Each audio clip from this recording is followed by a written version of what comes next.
भैया हाँ यार चलता धनतेरस वाला बर्तन वाला ही आते यार। आओ ले ली। हाँ वो तो अभी मजा आएगा ना भिड़ो।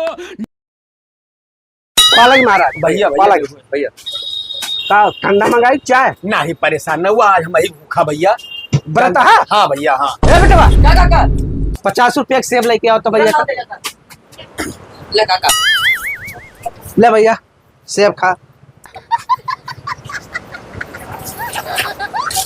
अब बताओ भैया काव निकारी एक ही पहले चिम्मच दे दिया। ला